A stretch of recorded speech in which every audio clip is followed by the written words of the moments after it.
नमस्कार, स्वागत है आपका न्यूज बाइस्कोप में। इस वक्त की तमाम बड़ी खबरों के साथ मैं नवीन। आर्थिक आधार पर सवर्णों को 10% आरक्षण देने के केंद्र सरकार के फैसले को सर्वोच्च न्यायालय ने सही ठहराया है और इसे जारी रखने का निर्देश दिया है। सुप्रीम कोर्ट ने इसे लेकर संविधान संशोधन को भी सही ठहराया है। सुप्रीम कोर्ट के चीफ जस्टिस यूयू ललित की अध्यक्षता में 5 सदस्य बेंच में मामले की सुनवाई हुई, जिसमें 5 सदस्यों की बेंच में से 3 जजों ने आरक्षण को बहाल रखने के पक्ष में फैसला दिया। आपको बता दें कि आज बड़ा फैसला लिया गया सुप्रीम कोर्ट की ओर से। 5 सदस्यों की बेंच में से 3 जजों ने आरक्षण को बहाल रखने के पक्ष में फैसला दिया। इसको लेकर याचिका भी दायर की गई थी। जस्टिस यूयू ललित की अध्यक्षता में यह ऐतिहासिक फैसला सुप्रीम कोर्ट द्वारा लिया गया है।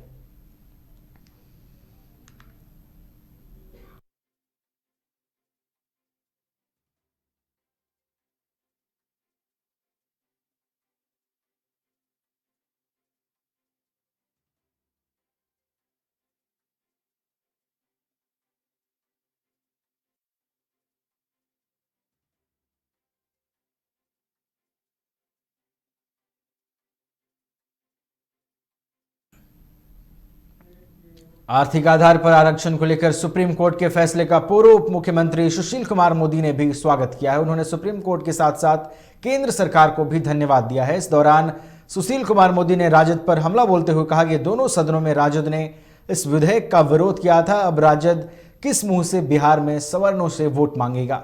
वहीं सुशील मोदी ने आम आदमी पार्टी के सदन बहिष्कार पर भी निशाना साधा। कोर्ट ने आज बहुमत से नरेंद्र मोदी सरकार के इस निर्णय की वैधता पर अपनी मोहर लगा दिया, जिसके द्वारा ऊंची जाति के गरीब लोगों को 10% का आरक्षण देने का निर्णय लिया गया था।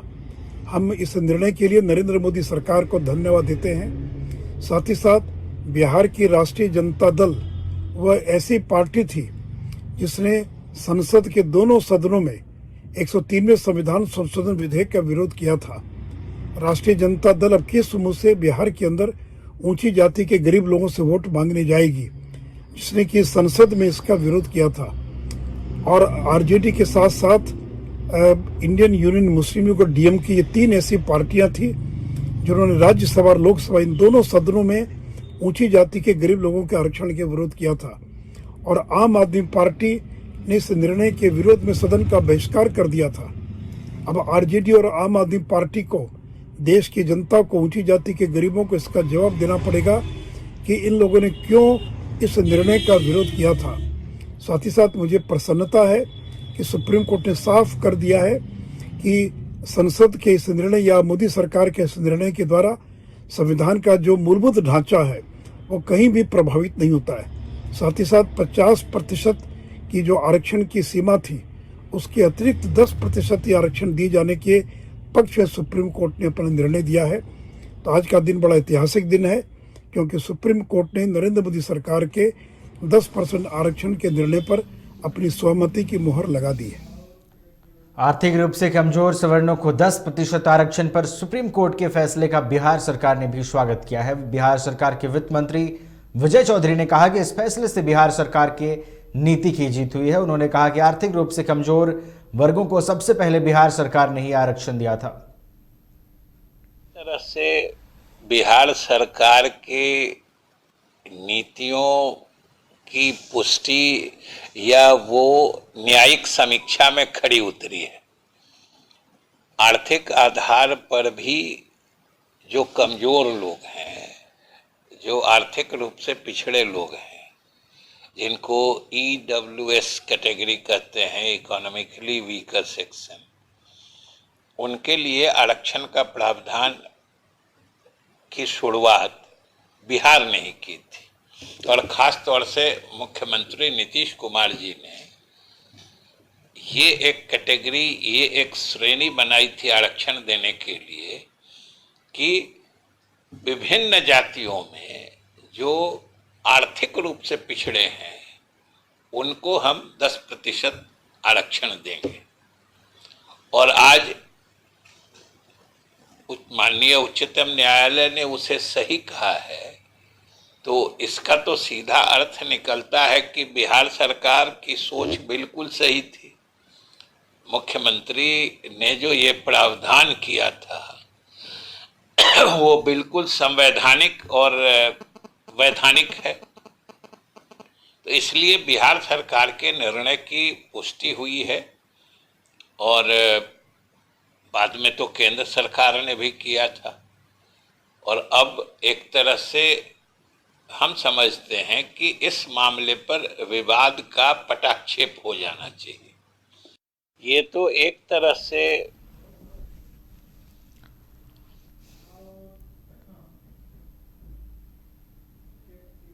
आर्थिक रूप से कमजोर सवर्णों को 10% आरक्षण बहाल रखने की सुप्रीम कोर्ट के फैसले का आरजेडी ने स्वागत किया है। आरजेडी प्रवक्ता शक्ति सिंह यादव ने कहा कि सुप्रीम कोर्ट के फैसले का हम विरोध नहीं करते।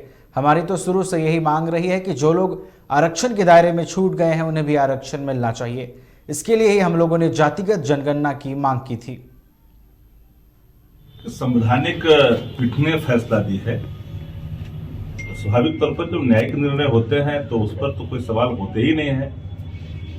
एक अच्छी बात ये इसमें खुल करके आई है, इंदिरा सहनी रिपोर्ट का हवाला देकर करके जो बार बार बढ़ोतरी में जो अड़चने आती थी वो तो अब दूर हो चुका है। और हम तो लगातार ही बात को कहते रहे हैं कि जो लोग छूट गए हैं और वो अवसर उनको आरक्षण का नहीं मिल पा रहा है, तब तो बैरियर टूट गया ना। जो बैरियर टूट गया तो जो छूटे हुए लोग हैं उन पर भी सरकार ध्यान देगी। इसलिए मैं तो जातीय आधारित जनगणना की चर्चा लगातार हम करते रहते हैं कि आखिर साइंटिफिक डेटा एक उपलब्ध होनी चाहिए जिसके आधार पर हम और बचे हुए लोगों का हम अवसर उनको दे सके। ये तो हम शुरू से इस बात के पक्षकार रहे हैं। और जिन बिंदुओं की चर्चा जो लोग कर रहे हैं, हमने तो उचित प्लेटफॉर्म पर उसकी चर्चा की जिस पर स्वयं सुप्रीम कोर्ट ने सहमति व्यक्त की है। तो इंदिरा सहनी की जो बैरियर बार बार आती थी न्यायिक निर्णय के सामने, वो चीजें टूट चुकी है। तो अब तो और लोग हैं जिनको भी अवसर मिलेगा। हम सामाजिक न्याय की बात करते हैं और आर्थिक न्याय की बात करते हैं। हम न किसी को छोड़ने की बात करते हैं, हम तो सबको अवसर देने की बात करते हैं। संवैधानिक पीठ ने फैसला दी है। स्वाभाविक तौर पर जो न्याय पटना स्थित मुख्यमंत्री सचिवालय में आयोजित जनता दरबार में मुख्यमंत्री नीतीश कुमार ने लोगों की फरियाद सुनी। जनता दरबार में आए लोगों का आरोप था कि जिला में अधिकारी कुछ सुनते नहीं हैं। जनता दरबार में मुख्यमंत्री से मिलने के बाद अधिकारी कहते हैं कि मुख्यमंत्री से ही काम करवाओ। जनता दरबार के बाहर मुख्यमंत्री से मिलने आए लोगों से बातचीत की हमारे संवाददाता प्रणव राज ने।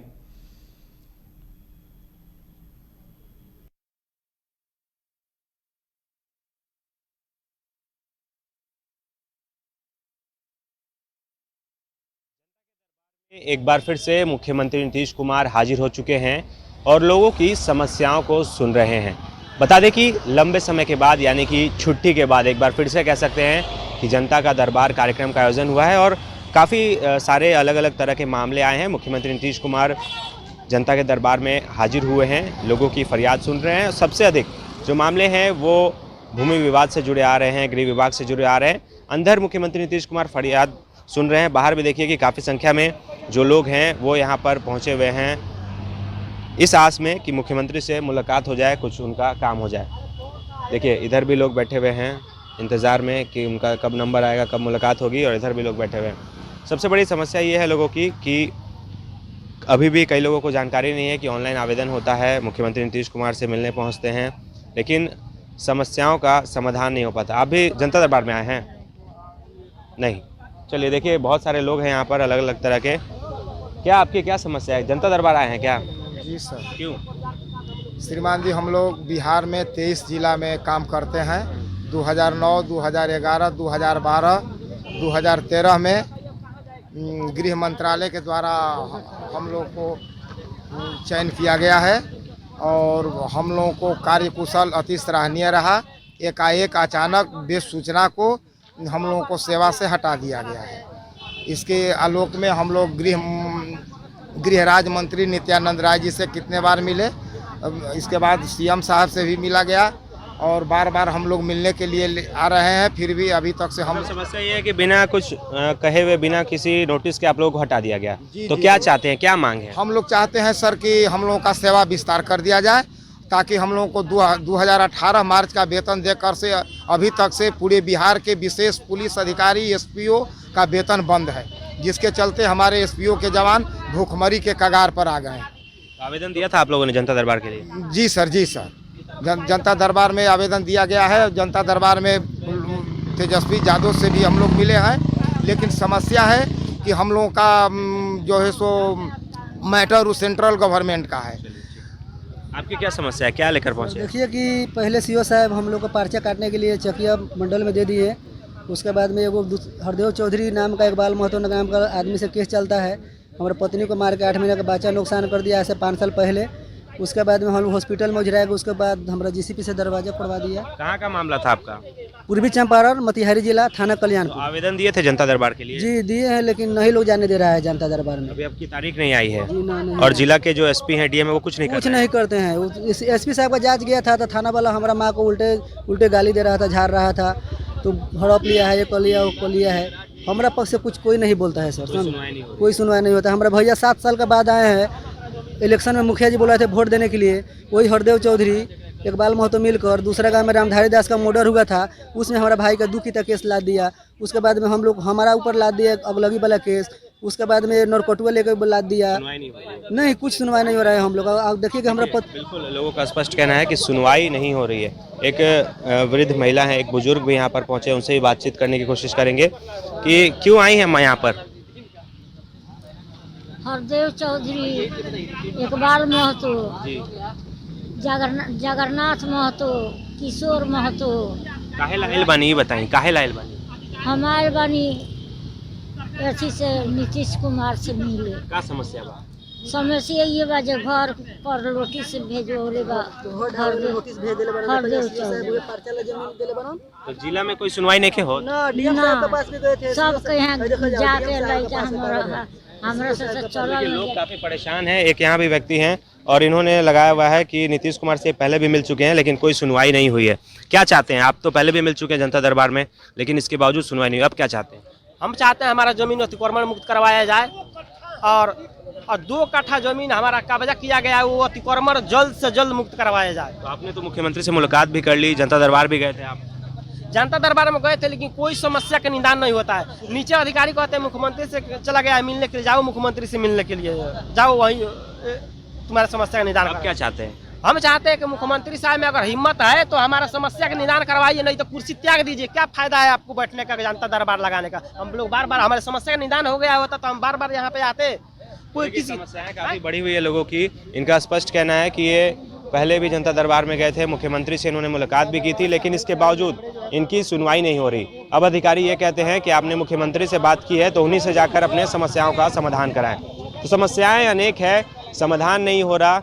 लोगों को अभी भी आस है कि मुख्यमंत्री से मुलाकात होगी तो समस्या का समाधान जरूर होगा। इसलिए लोग जनता दरबार के बाहर भी आते हैं, इंतज़ार करते हैं कि उनका नंबर आ जाए या फिर मुलाकात हो जाए तो कुछ काम हो जाए। अब देखना ये होगा कि इसको लेकर के क्या अभी भी जिला प्रशासन या फिर जो जिला के अधिकारी हैं वो थोड़े सख्त होते हैं या फिर इसी तरीके से सभी चीज़ें चलती रहेगी। प्रणव राज।